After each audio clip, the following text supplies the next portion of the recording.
My name is Vésteinn Valgarðsson. I'm the number 3 candidate on the list of the People's Front of Iceland. Why should we urge our parents to vote for your party? Our party has a grant strategy that is very beneficial for all families, mostly for poor families, but also for families in general. And the strategy is called socialization, and it is the opposite of marketization. It means that we take operation that is currently privately driven or funded, and we re-socialize it, or we socialize it from the beginning, in order to cut the cost of financing, so that we can save money and prioritize money for social issues, for housing, for welfare, and for schools and health and all other parts of the infrastructure that we all need.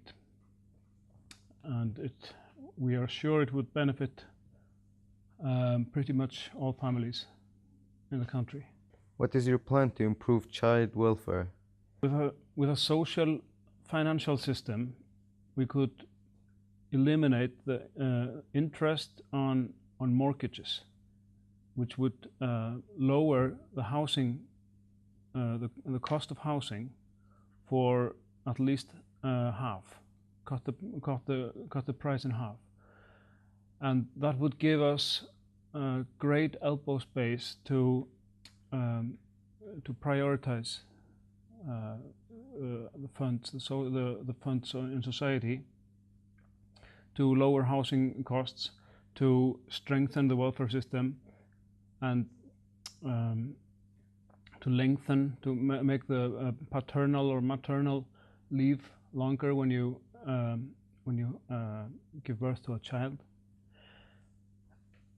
and to shorten the work week, just to name a few examples. And all these things contribute to making a stronger, more social capital in the country. And we are absolutely sure that especially a shorter work week and a longer maternal and paternal leave would greatly benefit children as well as adults. Children with another mother tongue have difficulties achieving good academic levels because of language difficulties and lack of support within the educational system. What is your plan to support them and their schools? Children with other mother languages than Icelandic have been neglected in Iceland, in the Icelandic school system, and it is a travesty how they have been neglected. But we should just say it as it is. And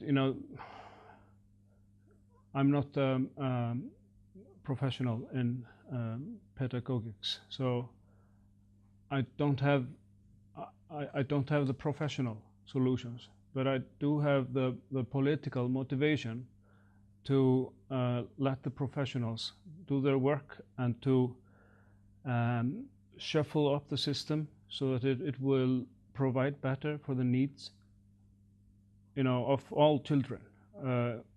Children of an immigrant background are one of the vulnerable groups who need special attention.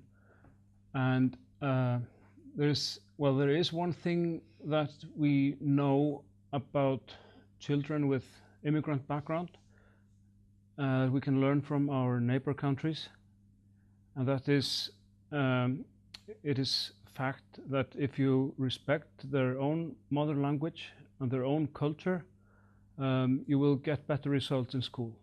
If you try to suppress them, it will give you negative results. So if we accept them as they are, we can welcome them better into society, and everybody will gain. Not only themselves, but also the society at large, and they will not be marginalized. as has happened in in many countries and as is happening now. But we can, I'm optimistic we can turn that around if we just decide to do it and are ready to allocate the funds that need to be, to fund it. Many of us as teenagers live with their brothers and sisters within common and small rooms. Our parents cannot afford to pay the high prices charged on the rental market today. What is your plan to provide housing and what is your vision to reduce the high rents? There is a double problem on the housing market.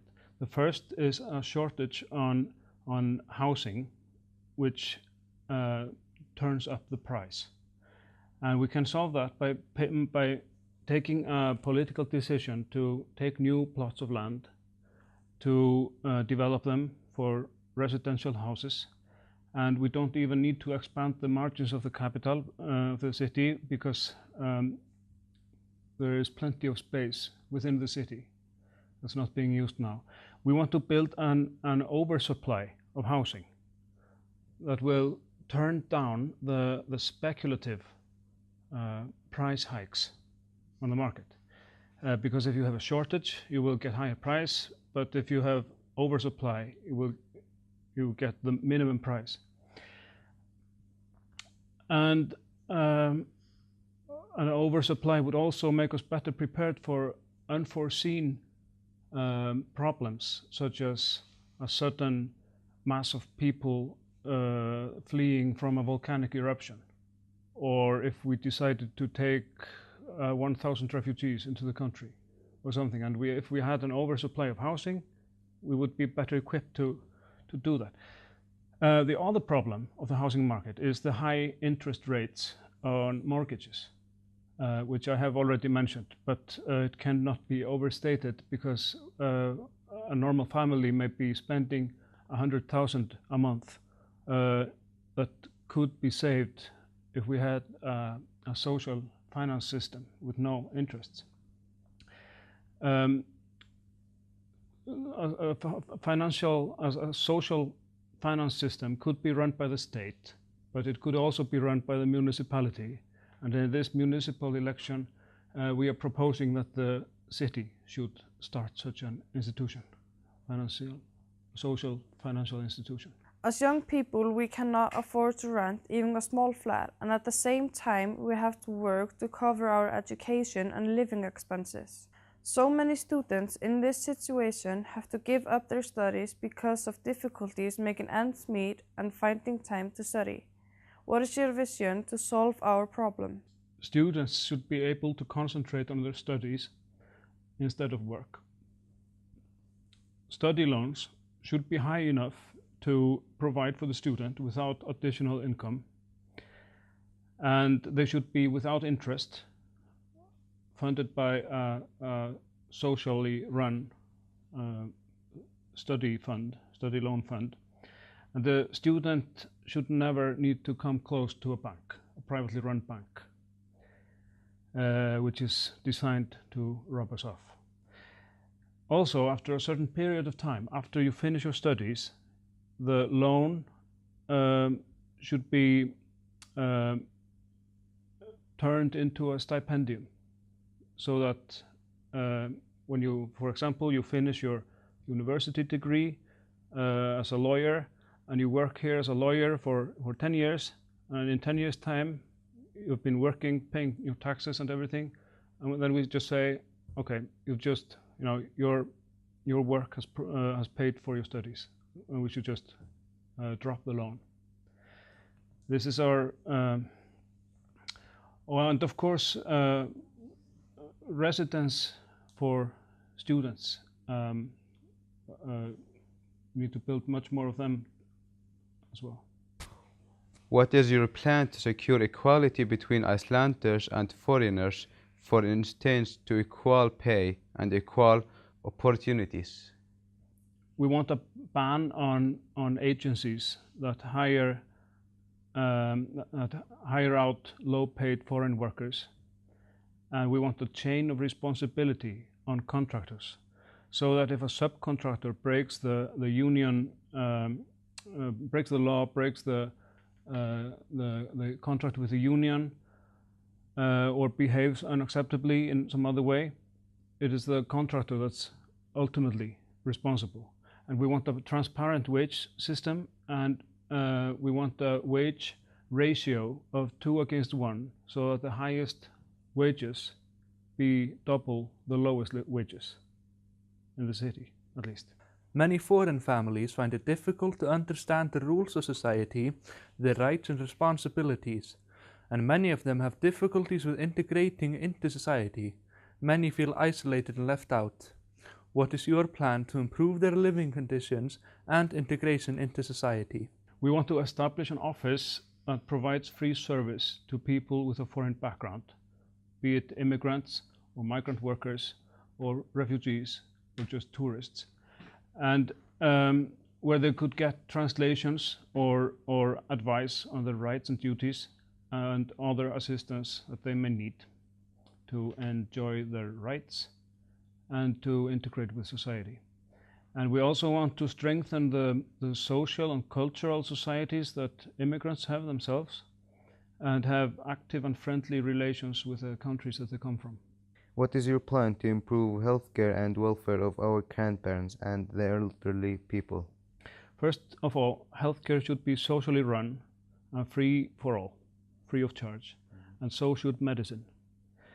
The services provided need to be better funded, and they need to be established closer to the communities in some areas, and special attention needs to be given to psychiatry and geriatrics. But in general, we believe a shorter working week and more leisure time and better air quality and healthier food will all contribute to a healthier population, not least for the older and for the weaker parts of it.